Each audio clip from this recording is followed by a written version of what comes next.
Assalamualaikum warahmatullahi wabarakatuh. Alhamdulillah hamdan katsiran thayyiban mubarakan fih. Wassalatu wassalamu ala nabiyina Muhammadin wa ala alihi wa ashabihi azmain amma ba'd. Baruk Hasem, Baruk Atah Adonai Elohenu melek haolam. Shema Yisrael Adonai Elohenu Adonai Ahad. Ortahna afut alaihi nasub. Hanya kepada Allah lah kita menyembah, dan hanya kepada Allah lah kita memohon pertolongan. Para nabi, ya, di dalam Al-Quran dijelaskan secara eksplisit bahwa para nabi itu adalah menikah. Ya, para nabi itu tidak jomblo seperti saudara-saudari sekalian yang melihat konten ini. Mungkin ada sebagian yang jomblo, tapi para nabi tidak jomblo, saudaraku. Nah, yang akan kita ungkap adalah Nabi Isa alaihissalam seorang nabi. Begitu kan, apakah dia jomblo? Ternyata baik di dalam perspektif Al-Quran maupun Alkitab, Yesus itu adalah menikah, ya, punya istri. Bahkan ada dalil yang menyebutkan bahwa Yesus itu poligami, mempunyai anak yang namanya Yustus. Ya, mari kita bahas secara step by step menurut Al-Quran terlebih dahulu di dalam surat Rod, ya, surat ke-13 ayat ke-38, di mana Allah Subhanahu wa taala berfirman, walaqad arsalna rasulan min qablika wa ja'alna lahum azwaja wa dzurriyyah. Ya. Sesungguhnya kami telah mengutus rasul-rasul sebelum engkau Muhammad, dan kami memberikannya istri-istri dan keturunan dan anak. Ya, Masya Allah, Al-Quran begitu gamblang menyatakan bahwa para nabi itu menikah, bahkan memiliki istri-istri, bukan satu, ya. Abraham punya istri berapa? 2, ya kan? Yesus punya istri 2. Ada yang menyebutkan seperti itu. Akan tetapi saya tidak akan mengulas poligaminya Yesus. Yang akan saya ulas adalah Yesus menikah berdasarkan ayat-ayat Alkitab, dan Yesus mempunyai anak berdasarkan ayat-ayat Alkitab, dan Yesus menikah berdasarkan para ilmuwan. Kita ungkap terlebih dahulu dari Alkitab, saudara. Yaitu kita membaca Markus, ya. Mohon maaf, Lukas 7. Lukas 7 ayat ke-38.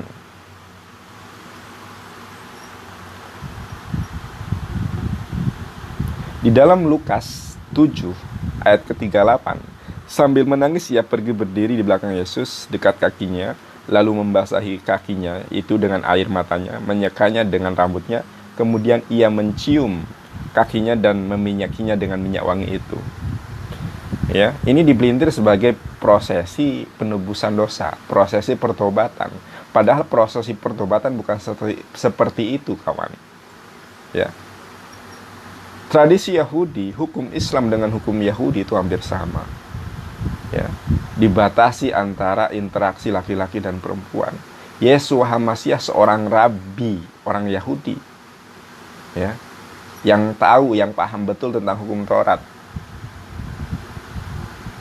Tidak mungkin seorang laki-laki, apalagi dengan rabi Yahudi, bersentuhan, meminyaki, ya, apalagi di sini dikatakan menciuminya. Ini tidak mungkin terjadi kecuali di dalam prosesi pernikahan.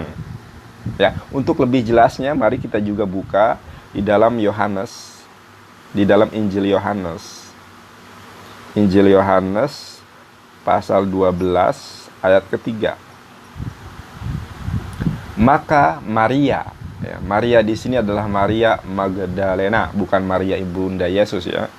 Maka Maria mengambil setengah kati minyak narwastu murni yang mahal harganya. Minyak narwastu itu sangat mahal sekali, saudara.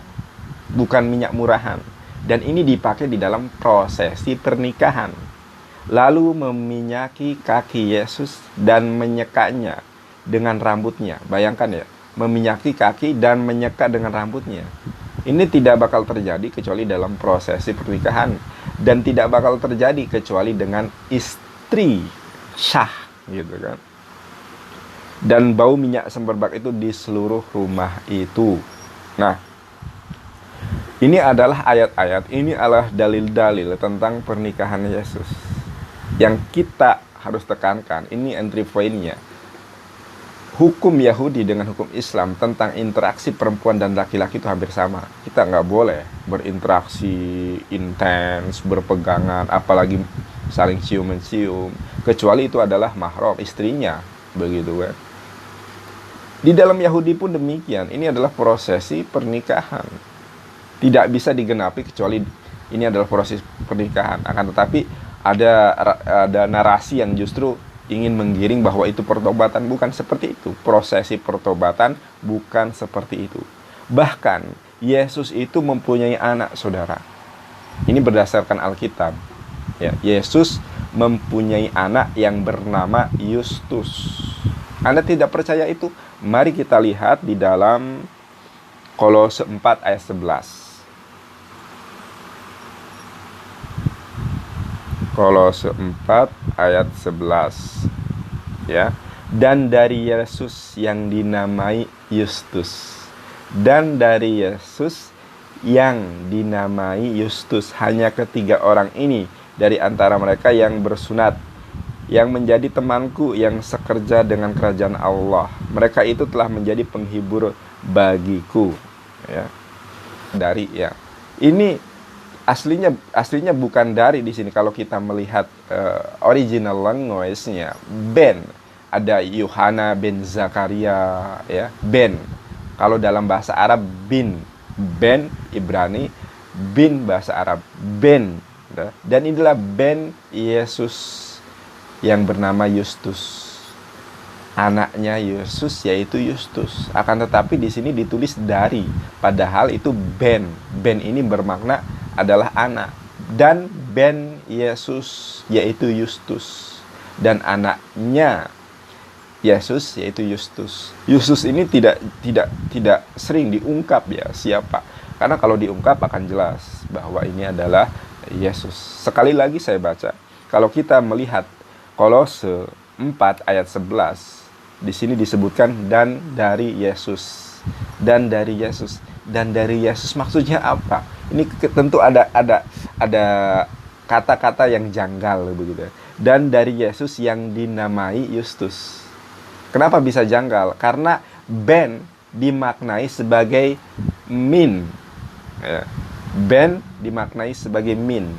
Kalau Ben itu bahasa Ibrani bermakna anak. Ya, dalam bahasa Arab bin, ya. Contoh Susilo bin Yanto, ya. Susilo berarti anaknya Yanto. Di sini adalah makna atau kata yang sebenarnya adalah dan Ben Yesus, dan anaknya Yesus yang bernama Yustus. Itu, saudara, ini dalil sungguh sangat kuat sekali. Anda mau terima atau tidak, itu terserah Anda. Nah, ini pendapat saya, ini adalah opini saya, ini adalah asumsi saya berdasarkan dalil-dalil yang ada. Kalau Anda masih tidak percaya, maka saya akan tunjukkan berdasarkan para ilmuwan yang meyakini bahwa Yesus telah menikah. Berikut ini video pendapat para ilmuwan terkait dengan pernikahan Yesus. Profesor Harvard berkata bahwa potongan papirus kuno membuat pernyataan tegas pertama bahwa Yesus menikah. Well, I think the fragment itself. Saya rasa fragmen ini membahas masalah tentang murid dan keluarga. Namun, fakta dari pernyataan tegas pertama yang kami miliki mengklaim bahwa Yesus punya istri. Ini sangat menarik. Jesus had a wife is of great interest. Karen King adalah seorang sejarawan Kristen yang dihormati dan ketua Holy Divinity di sekolah Harvard Divinity. Dia berkata bahwa papirus Koptik kuno dari abad keempat, Yesus sedang berbicara kepada murid-muridnya, seorang juru tulis menulis. Yesus berkata kepada mereka, istri saya, kalimat terpotong. Fakta dari pernyataan tegas pertama yang kami miliki mengklaim bahwa Yesus punya istri. Ini sangat menarik. Jesus had a wife. Dia menceritakan Yesus menikah dengan Maria Magdalena dan memiliki anak. Masya Allah. Bukan hanya hasil dari eksplorasi saya, opini saya, kita telah saksikan bagaimana ilmuwan mereka kalangan mereka, sejarawan mereka menyatakan bahwa Yesus punya anak, Yesus punya istri, dan itu berdasarkan papirus yang telah kita tadi saksikan bersama. Jadi saudaraku, kita sudah mengenal ya bagaimana Yesus punya anak, Yesus punya istri. Akankah konsep ketuhanannya menjadi 5 in 1, 5 di dalam 1, Bapa, Anak, Roh Kudus, kemudian cucu, kemudian istri? Akankah seperti itu? Wallahu a'lam bishawab. Al-Islamu ya'lu wa la yu'la alaih. Islam itu tinggi, tidak ada yang lebih tinggi daripada Islam sebagai sebuah ajaran, sebagai sebuah ideologi. Mudah-mudahan kajian ini bermanfaat. Kebenaran semata-mata datangnya dari Allah Jalla wa'ala. Adapun kesalahan milik murni pribadi saya, dan saya pun menyampaikan permohonan maaf kepada teman-teman Kristiani. Ini adalah sebuah kajian, tidak ada maksud dan tendensi apapun. Ketika Anda menerima dengan hati lapang kebenaran ini, alhamdulillah. Ketika Anda tidak menerima, itu pun tidak ada paksaan, karena firman Tuhan katakan la ikraha fiddin, tidak ada paksaan di dalam agama ini. Wallahu a'lam bishawab. Marilah kita tutup kajian malam hari ini dengan doa kafaratul majlis. Subhanakallahumma wa bihamdika asyhadu an la ilaha illa anta astaghfiruka wa atubu ilaik. Wassalamualaikum warahmatullahi wabarakatuh.